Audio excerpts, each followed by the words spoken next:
building and health promotion programming. Now, when we talked about the last chapter about how diseases are communicated or transferred, sorry, how diseases are transferred from one person to the other, a good chunk of it was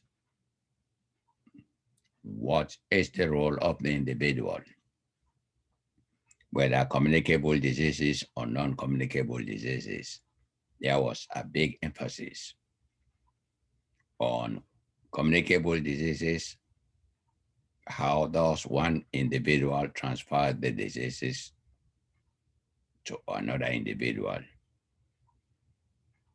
Non-communicable diseases could be as a result of lifestyle-related behaviors,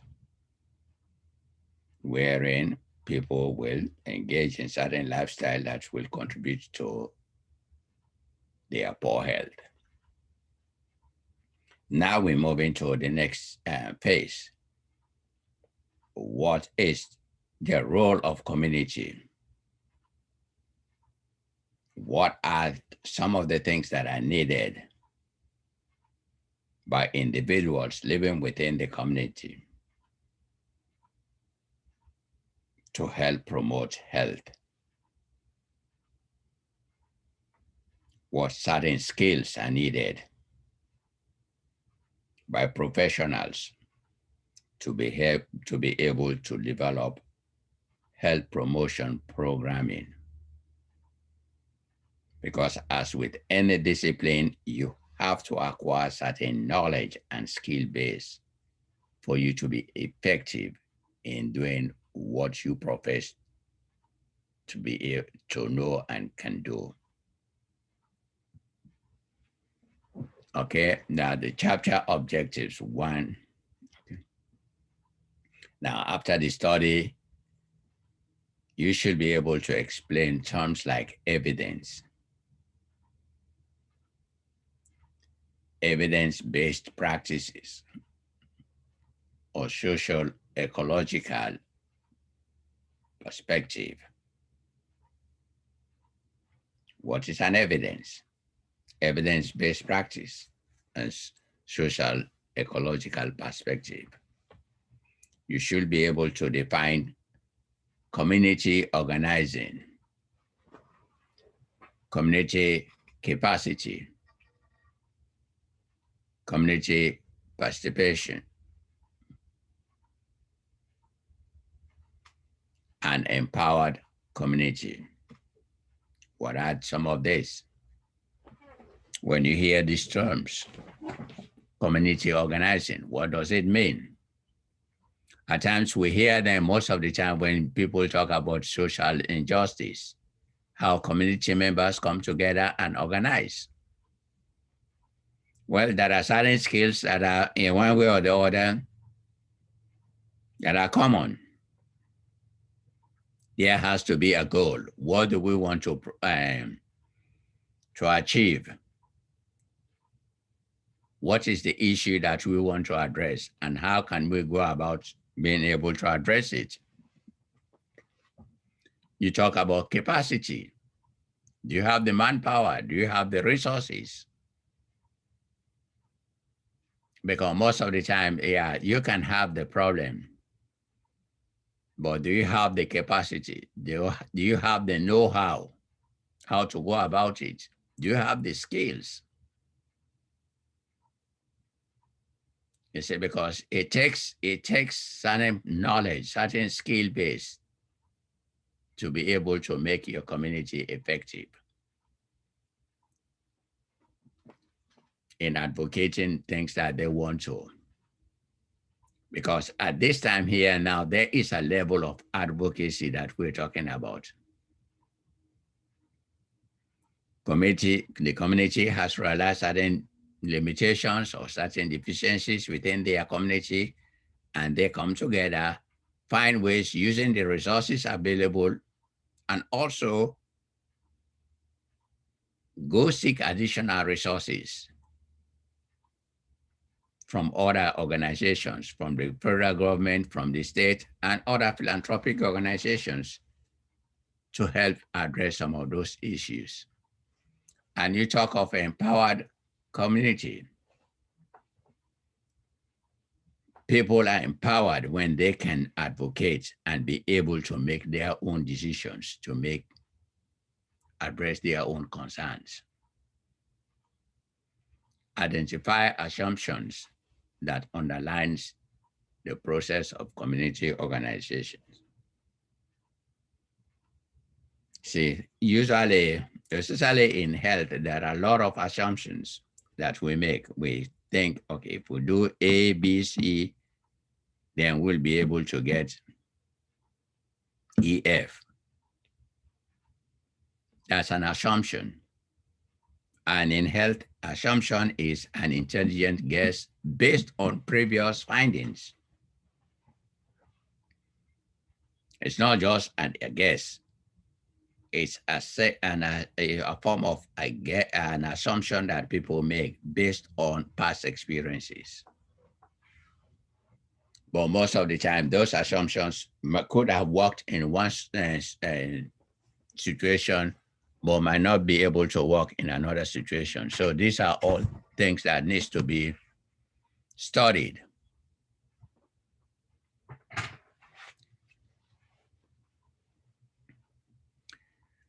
Now, briefly explain the differences among planning and policy practice. Community capacity development and social advocacy strategies to community organizations. Explain the difference between need-based and strength-based community organizing models. List the steps for a generalized model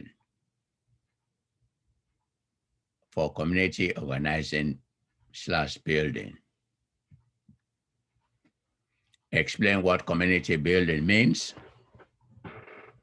Explain the differences between health education and health promotion. Now state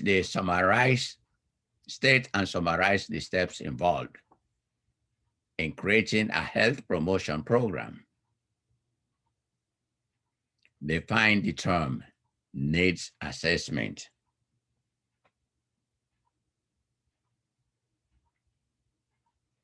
Briefly explain the 6 steps used in assessing needs.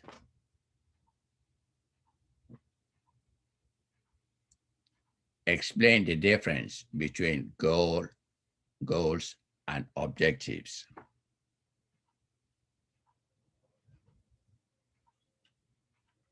List the different type of intervention strategy.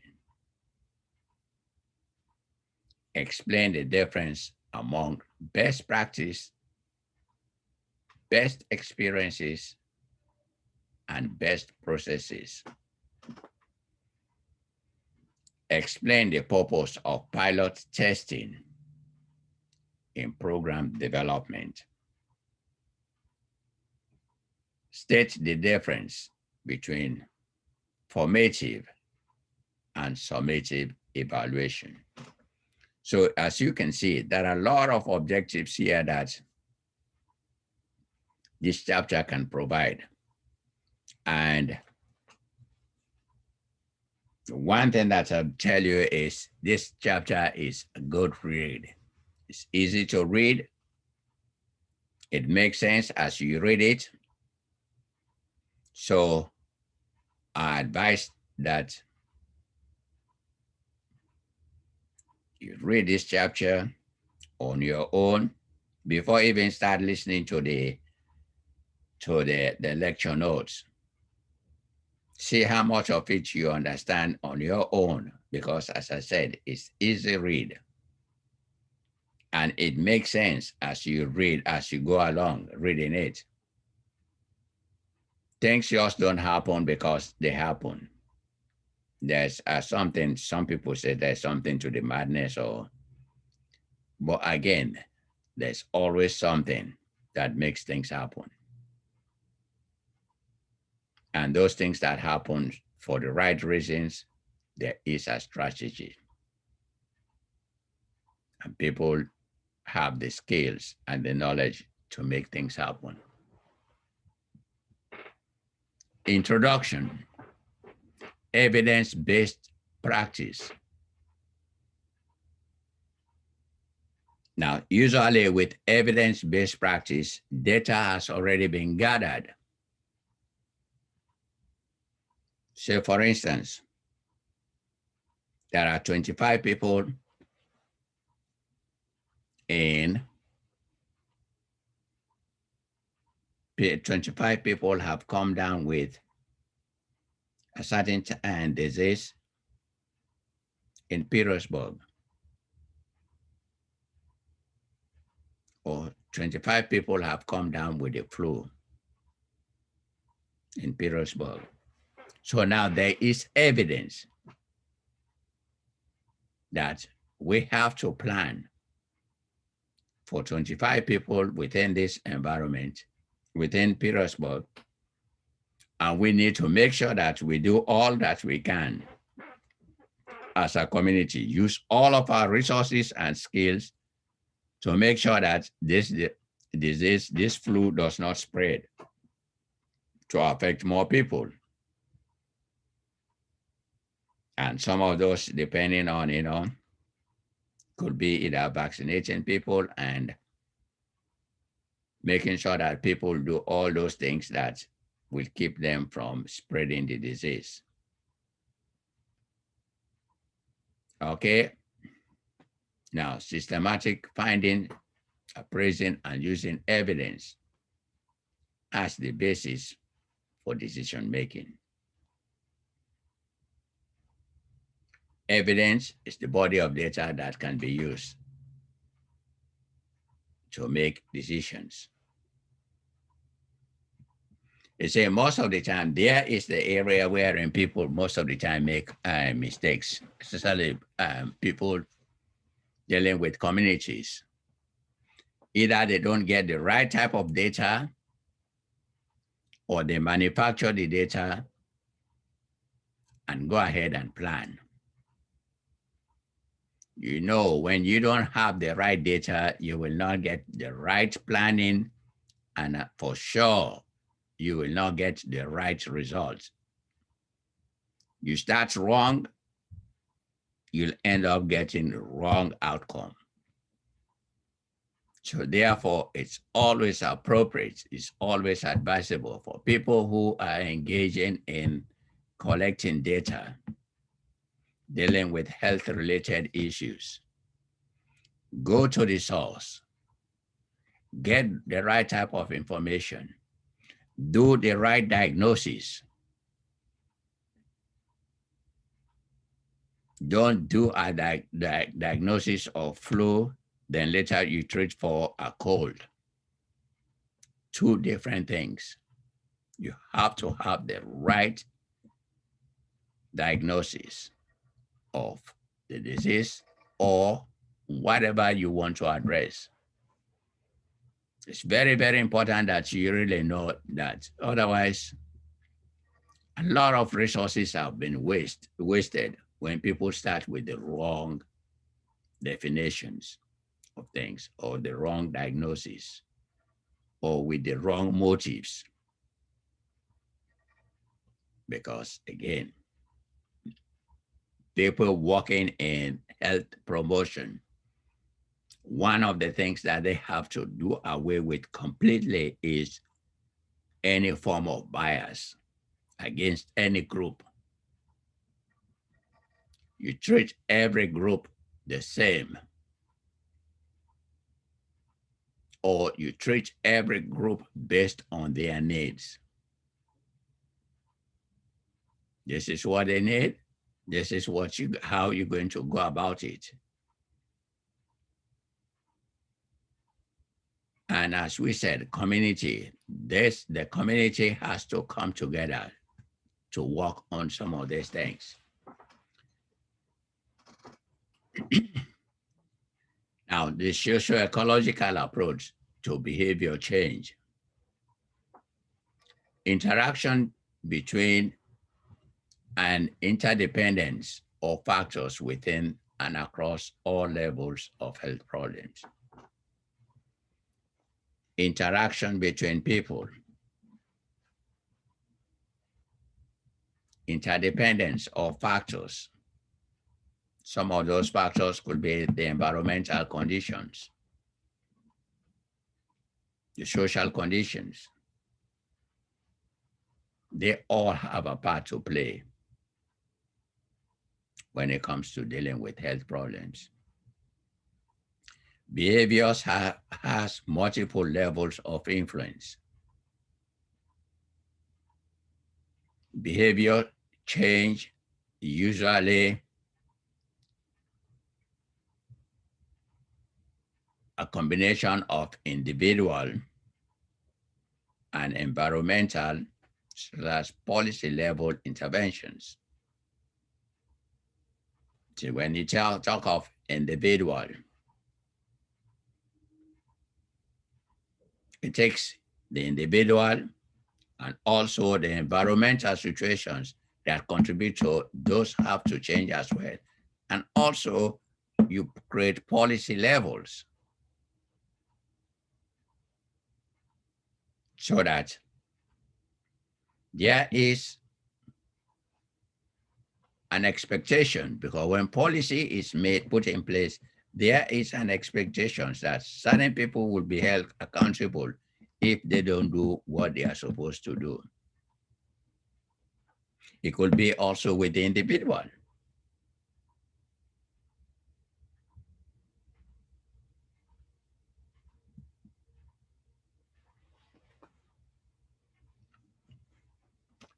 Community organizing, building and building. Community health problems range from small to complex. Community organizing is a process which communities are helped to identify common problems or goals, mobilize resources, and develop and implement strategies for reaching the goals that they have collectively set. Let me go over this one more time. So when you talk of community organizing, it's a process through which communities are helped to identify common problems or goals, mobilize resources within the community, and develop and implement strategies for reaching the goals they have collectively set.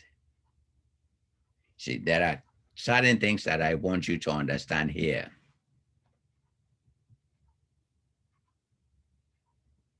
Organizing is a process which communities, they come together as a community and identify, a common problem. Say, when you look at the Black Lives Matters, what happened? Various communities came together and said, we are going to make it, we are going to protest to make sure that the lives of Blacks are respected so that they cannot be victims of police brutality or police killing them on a regular basis. So there was a common goal that brought people together. They used the resources that they had. And now we have a goal.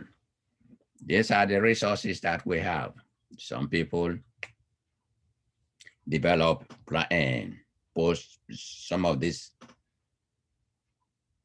protest material, and how are we going to achieve, how are we going to go about this achieving our goal? It's through protest.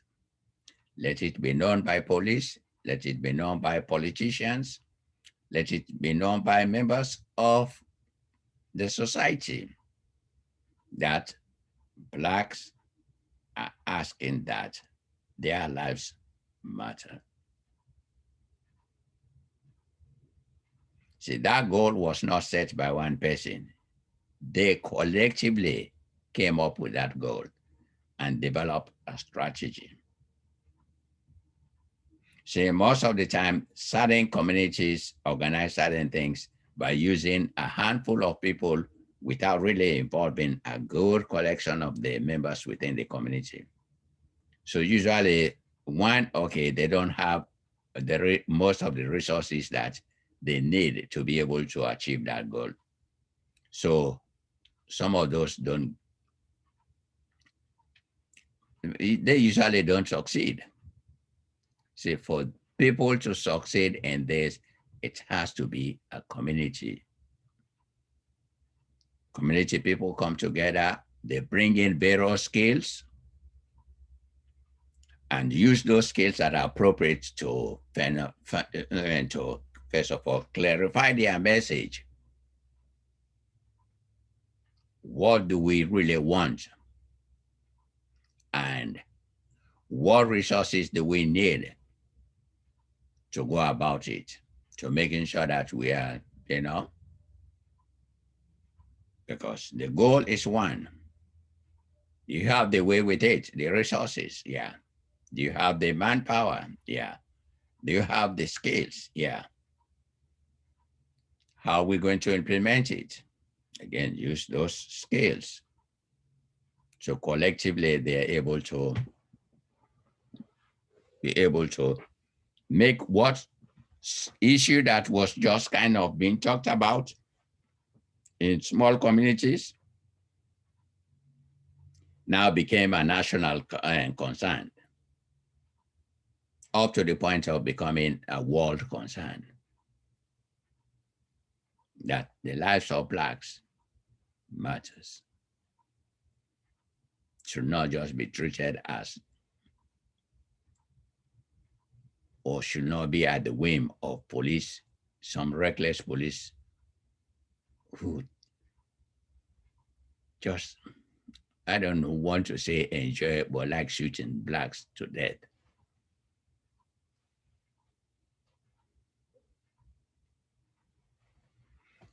It's a community organizing is not a science, but an act of conscientious building. Most of the time, if you have ever been part of a community, you start big. Your goal starts so big. And slowly, slowly, you tend to sharpen the focus. And you come to a point wherein everybody agrees with it. You say, because whenever there is an issue and everybody has some ways of explaining the issue. But through conscientious, somebody can explain it and say, oh yeah, that's the way, that was the way I thought. Oh, okay, that's okay. When you have all of them saying the same thing, then you build consensus, which is very, very important. People have to agree to it. So community organizing, building terms that you need to understand. Community capacity.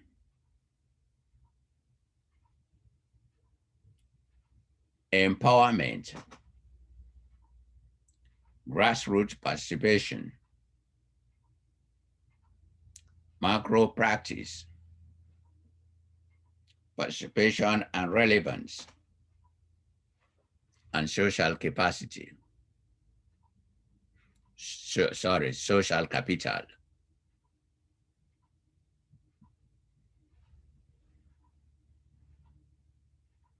Now, need for organizing communities. Why do you need to organize communities?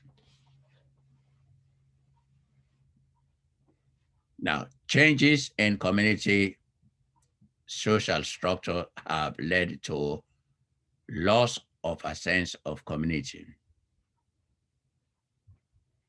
See, at one time, there was a sense of community, wherein even within Blacks, there was a sense of community wherein everybody cares for each other. Everybody was interested in the well-being.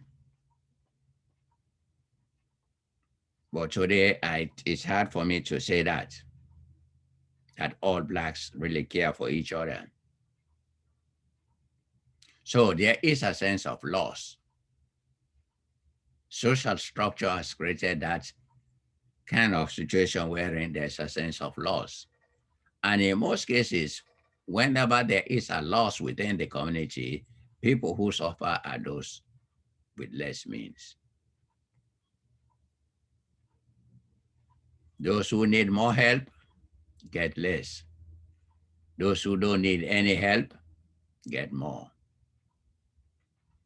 So, and some of the reasons has contributed to advances in electronics, communication, and increased mobility. People are much more mobile. People move from one place to another, and it's just communications. People can stay on the phone or some form of technology instead of really talking to people. See, that sense of community wherein people used to talk together, there's now instead we've given most of it to technology. I want to talk to somebody who is just 30 feet away from me. Instead of me walking faster, I go talk to that person. I get on the phone, we talk. In a way, that's not community building. Because there's something special when you look at somebody face to face and have that communication. See, community organizing skills extend beyond community health.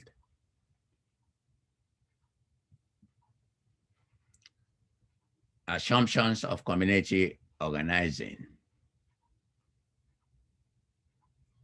There's the belief that those who organize communities do so while making certain assumptions. That's with anything. You have to start somewhere based on knowledge that is already out there. You have to make certain assumptions.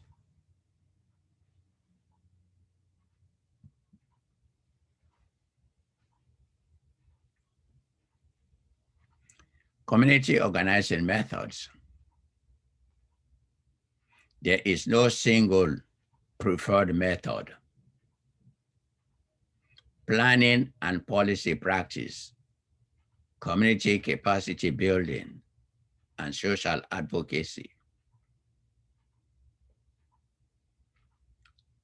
All incorporate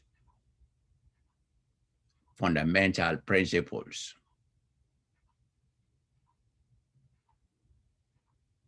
Planning and policy practice, community capacity development, and social advocacy. Now, all of this incorporates fundamental principles. They start with somewhere. First of all, start with where the people are. You start, where are the people? Where are they? Don't go there as a professional and with all the I know what you need. No, you don't. get that information from the people. And what do they want? Because again, you don't go there with the assumption that they want something, while in reality, that's not a priority for them. You have to know what is their priority, what they consider an issue. And from there, you work. You see, you always ask for their participation, because there's always something unique when you have people within the community come up with ideas, participate in developing something good for their environment or for their community. They believe that this is theirs. This program, we developed this program, therefore we are going to make it succeed. Far more from when things come from up. They think this is what you need. Maybe that's not what they need. And most of the time, things don't work too well. You always start with the people. What do you want? And how can I help? Then from there, you see how you can develop that relationship. You create environments in which people and communities can become empowered as they increase problem-solving abilities. Okay, I'm going to end the class here. And we're going to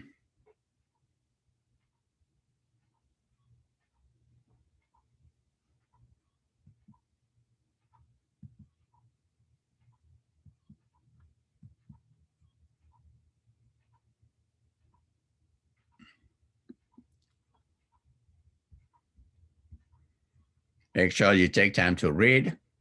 As I said, it's easy read. You will really enjoy this chapter.